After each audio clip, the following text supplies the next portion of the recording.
Buenos días a todos y muchas gracias por asistir a la rueda de prensa posterior al Consejo de Gobierno.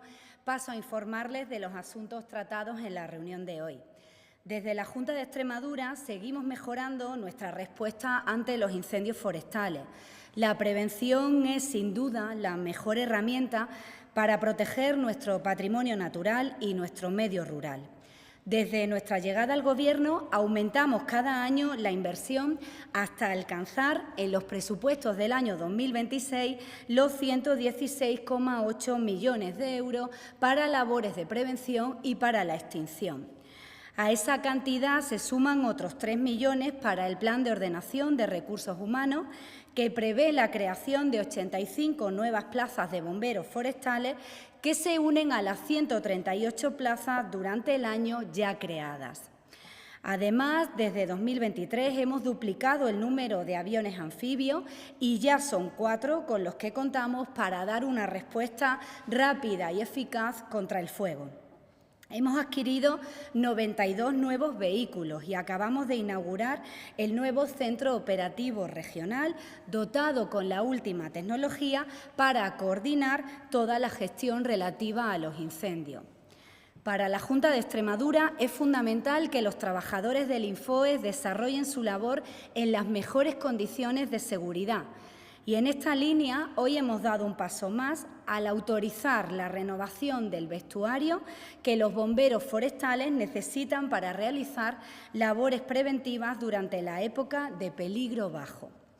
Destinaremos más de 800.000 euros para comprar todo el material, que incluye pantalones, sudaderas y chaquetas técnicas. Serán en total cerca de 3.000 equipaciones. 994 bomberos integran la plantilla del Infoe y cada uno de ellos va a recibir 3 equipaciones. Además, hemos autorizado la concesión de una ayuda directa de 230.000 euros a Cruz Roja para mantener su plantilla de personal técnico en el Centro de Atención a Urgencias y Emergencias 112 de Extremadura y garantizar los gastos de protección civil. En concreto, con esta partida aseguramos que 5 técnicos de Cruz Roja colaboren en las tareas de coordinación de accidentes, de incendios, de inundaciones y cualquier otro tipo de emergencia que requiera la presencia de personal de esta entidad.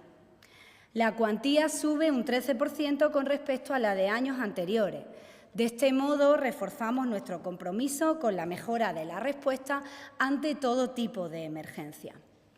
Cambiamos ahora de asunto para detenernos en otro ámbito también prioritario, también fundamental, como es el ámbito sanitario.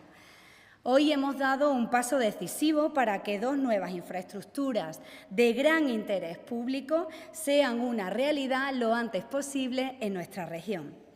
El Consejo de Gobierno ha aprobado una inversión de más de 1 millón de euros para equipar con mobiliario el nuevo edificio del Centro Sociosanitario Adolfo Díaz Zambrona en Mérida y el futuro Centro de Referencia Nacional para la Atención a Personas con ELA de Cáceres.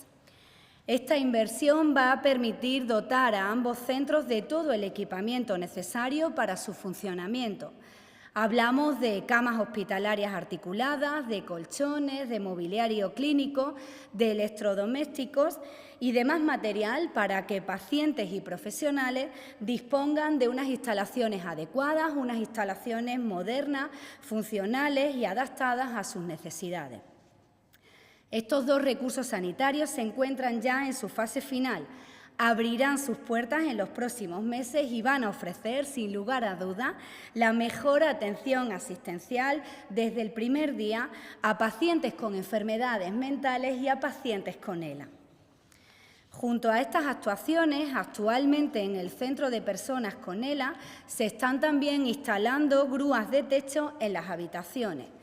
Un sistema que va a permitir realizar de manera segura todos los traslados de los pacientes entre la cama, la silla de ruedas, el sillón o el baño. Va a facilitar los cambios posturales, va a mejorar las tareas de higiene diaria y va a favorecer la autonomía de estos pacientes favoreciendo también, mejorando también su calidad de vida. Al mismo tiempo, van a reducir el esfuerzo físico de los profesionales que los atienden. Además, las habitaciones contarán con ventanales acristalados de suelo a techo, lo que permitirá a los pacientes disfrutar de luz natural y de vistas al exterior, incluso desde la cama. De este modo vamos a lograr crear un entorno mucho más humanizado, mucho más confortable y adaptado a las necesidades específicas de las personas con ELA. Por su parte, el Centro Adolfo Díaz Ambrona ya cuenta con un nuevo edificio que se está terminando de equipar para acoger las unidades de salud mental, psicogeriatría, observación y curas, además de una residencia. Desde la Junta de Extremadura vamos a seguir trabajando para ofrecer recursos sanitarios y sociosanitarios modernos que se encuentren adaptados a las necesidades de los pacientes y de los profesionales. Es una cuestión sin duda de calidad asistencial, pero también lo es de dignidad para quienes hacen uso de ellos. Como saben, para este Ejecutivo es una prioridad la atención a los colectivos vulnerables. Por eso destinamos más recursos a reforzar los servicios asistenciales, promocionar la autonomía y mejorar su calidad de vida. Con ese objetivo, hemos aprobado 2 medidas para apoyar iniciativas sociales de interés regional por un valor de 12,7 millones de euros. Por un lado, hemos autorizado la convocatoria de ayudas para financiar programas con cargo al 0,7% del IRPF y del impuesto sobre sociedades de 2026. Tiene una dotación de 9,2 millones de euros y están destinados a personas y a colectivos vulnerables. Van a poder optar a estas ayudas las entidades del tercer sector de Extremadura que desarrollen programas de intervención social de interés general durante el año 2027. Se estima que van a financiarse alrededor de unos 120 proyectos y esto va a beneficiar de manera directa e indirecta a unas 45.000 personas en nuestra región. Por otro lado, también hemos aprobado la concesión directa de ayudas para financiar programas sociales de interés general con un importe de casi 3,5 millones de euros. Se trata de garantizar la continuidad durante 2026 de acciones que ya están desarrollando 21 entidades a favor de colectivos especialmente vulnerables. Algunas de ellas son la Asociación del Teléfono de la Esperanza, son los bancos de alimentos o los proyectos de Cáritas destinados a la atención de personas sin hogar. Hablamos de programas de alimentos, de la intervención socioeducativa con menores, de la promoción del pueblo gitano, del apoyo a personas enfermas o de acciones de voluntariado, entre muchas otras. Además, también quiero informarles de que hemos suscrito un convenio de colaboración con la Plataforma del Voluntariado de Extremadura. Vamos a aportar 90.000 euros en 2026 para reforzar el voluntariado en la región, para promover la importante participación ciudadana, así como el trabajo que desarrollan determinados programas de interés social. Con iniciativas como esta seguimos apostando por políticas públicas dirigidas a garantizar aquellos servicios sociales que son prioritarios en nuestra comunidad autónoma. Hasta aquí el resumen de los principales asuntos aprobados hoy en Consejo de Gobierno. Me pongo a su disposición para solventar cualquier duda o cuestión que deseen formular. Muchas gracias.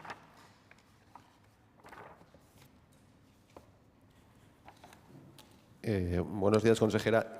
Una aclaración o duda que tengo respecto a la primera información del Plan Infoex, las ¿Sí? subvenciones, etcétera, etcétera, que hacía referencia a que se iban a crear 85 nuevas plazas. No sé si esto es novedoso o ya forma parte de todo el programa que se ha presentado. Es que este detalle se me escapa. No sé si es lo más novedoso, además del vestuario nuevo, etcétera, etcétera. Sí, se prevé eso, la creación de nuevas plazas que se suman a las 138 que ya han sido creadas.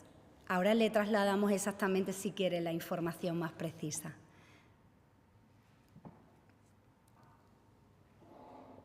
¿Sí? Sí, Hola, buenos Ana. días, consejera. Yo, independientemente del tema del Consejo de Gobierno, sí que me gustaría preguntarle sobre la reunión que hubo ayer del Consejo de Política Fiscal y Financiera. Al final parece que salió adelante el proyecto del Gobierno, aun con reticencias de las comunidades gobernadas por el Partido Popular. Eso es, sí. Saben que ayer el único objetivo del Consejo de Política Fiscal y Financiera era aprobar pues, esos objetivos de estabilidad presupuestaria. Nos facilitaron la información una hora antes, contábamos con que la regla de gasto iba a estar situada en una tasa de referencia de un 3,2% y luego una hora antes de la celebración del Consejo de Política Fiscal y Financiera nos dijeron que la situábamos en un 4%. Dentro, en la reunión, las distintas comunidades autónomas manifestamos la dificultad, pese a creer firmemente en el artículo 135 de la Constitución española, pese a querer cumplir con todos esos objetivos de estabilidad presupuestaria, las dificultades que teníamos a la hora de cumplir con la regla de gasto. Y además que tampoco era coherente establecer una regla con esa tasa de referencia y luego permitir un déficit de en torno a un 0,1, porque si tenemos que cumplir con esa regla se nos exigiría en muchas ocasiones llegar a un superávit en la mayoría de nuestras comunidades autónomas. Fue unánime la posición dentro del Consejo de Política Fiscal y Financiera, tanto Castilla-La Mancha, incluso Cataluña, como Asturias manifestaron las dificultades que teníamos a la hora de poder atender y de poder cumplir con esos objetivos. ¿Qué sucedió en la votación? Pues en la votación saben que por la propia dinámica del Consejo de Política Fiscal y Financiera, la Administración del Estado solo necesita el voto a favor de una comunidad autónoma. Pese a que en sus intervenciones lo criticaron, sí que votaron a favor, tanto la Comunidad Autónoma de Castilla-La Mancha, votó a favor Asturias y votó a favor Cataluña, y el resto de comunidades autónomas fuimos coherentes con esas dificultades que tenemos a la hora de hacer frente a la regla de gasto. Y esto lo van a entender muy bien los ciudadanos de nuestra región. ¿Por qué? Porque no paramos de asumir compromisos de gasto por compromisos a los que llega el Gobierno de la Nación, el Gobierno del señor Sánchez, sin ningún tipo de lealtad, sin comunicarnos la incidencia que van a tener esos compromisos en nuestras haciendas, que superan con creces esos objetivos.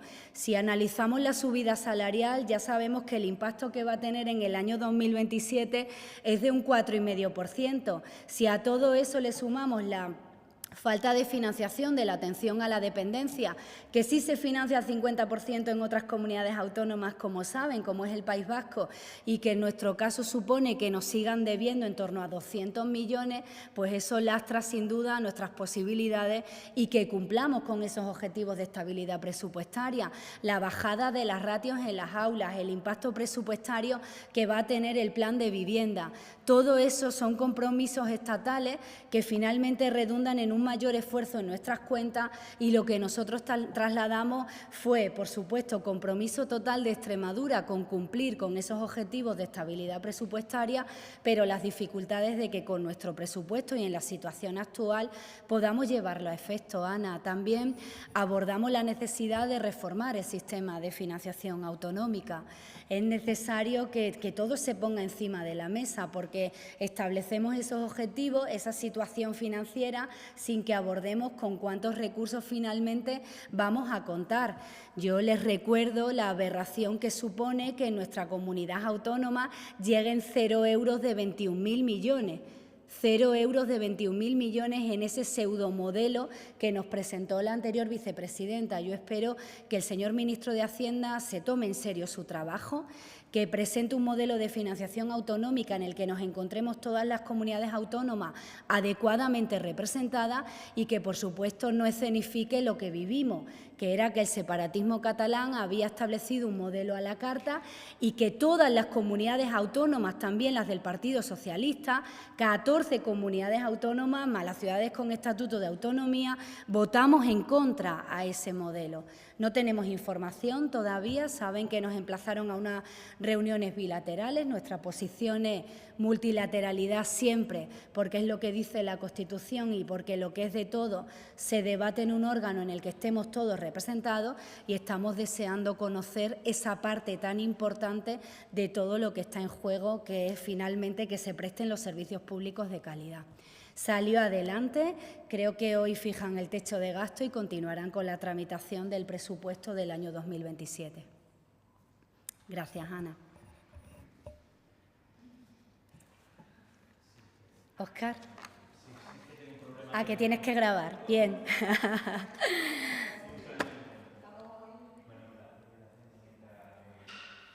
Lo que queráis, ¿eh? Podemos esperar también, no pasa nada, Óscar. Hoy es un día lleno de problemas técnicos. Pero bueno, puedo hacer dos cosas a la vez. Estupendo. A ver, respecto al Consejo de Política Fiscal y Financiera, yo le quería preguntar, el ministro Arcadi España abrió la posibilidad de que hubiera un déficit que no fuera unitario para todas las regiones. Me gustaría saber, de cara a ese encuentro, a ese próximo encuentro de finales de julio, si Extremadura tiene clara su postura al respecto o hay que estudiar un poco, pues eso, cómo afectaría a unas regiones sí y a otras no. Sí, yo creo que primera, muy bien, gracias. Pues la verdad es que además esto fue algo que nadie esperaba porque no lo comentamos en ningún momento en la reunión. Y tuvimos un turno de intervenciones y cuando el ministro replica y dice que va a examinar pues cómo está configurada la regla de gasto, que entiende pues los problemas que tenemos las comunidades autónomas para poder alcanzar el cumplimiento, que apela a que desde el Ministerio de Economía se examine la cuestión y podamos analizarlo en un futuro, nos emplazó a ello, a un análisis riguroso de la situación actual y a ver por dónde podrían ir los cambios. De repente el señor Arcadi incorpora la posibilidad de hablar de déficits asimétricos dependiendo de la comunidad autónoma en la que estemos. Eso a día de hoy no sucede. Saben que fijamos un objetivo, un 0,1 para todas las comunidades autónomas y esto lo que abre la posibilidad es que en Cataluña, por ejemplo, se permitiese pues ir a un déficit de un 0,6, 0,7, 0,8, mientras que en otras regiones pues estuviéramos limitadas al 0,1 o a lo que se estimase. Para mí, la reflexión que hice ayer es la que nosotros defendemos siempre en todo lo que hacemos. Creo que debemos ser conscientes de la importancia de este mensaje a la ciudadanía de nuestro país. O sea, hay cuestiones tan importantes que deben ser adoptadas en conjunto y que deben ser la misma decisión para todos los ciudadanos, porque lo que está en juego finalmente es la capacidad financiera de tu comunidad autónoma. Y al final esa capacidad financiera no es para que mantengamos ese dinero aquí, es para prestar servicios. Y si trasladamos que algunas sí que van a poder tener mayor facilidad a la hora de endeudarse y de acceder a esa financiación, lo que estamos trasladando en definitiva, y redunda en mi opinión, es que sí que pueden prestar mejores servicios porque van a poder tener acceso a esa financiación y en otros territorios no, porque esa capacidad va a estar más limitada. Yo creo que hay que ser conscientes de que España es un Estado unitario con distintas regiones y nacionalidades que la componen, que la integran, eso lo dice el artículo 2 de la Constitución española, pero hay cuestiones que para salvaguardar ese principio de igualdad y ese principio de justicia deben ser iguales para todos. Yo ayer lo manifesté, nada más salir del Consejo de Política Fiscal y Financiera, que creemos que también por la propia configuración de nuestro Estado, por la pertenencia a la Unión Europea y porque realmente trabajemos en un desarrollo equilibrado de todo el territorio, en esta cuestión no cabe hacer tratamientos dispares. En esta cuestión es necesario que sigamos defendiendo lo que existe a día de hoy, que es un objetivo único. Y tenía otra pregunta también, en este caso más que como consejera, como portavoz. Me gustaría saber un poco los motivos del cambio en la dirección del Museo Arqueológico de Badajoz, en esa dirección de este centro. Gracias. Muy bien, pues en este caso trasladarle, bueno, pues que es el fin a una comisión, que se renueva la comisión y que, bueno, pues seguramente el trabajo que ha desarrollado la persona que sale ha sido pues con total entrega y dedicación y desearle lo mejor a la persona que asume estas nuevas responsabilidades.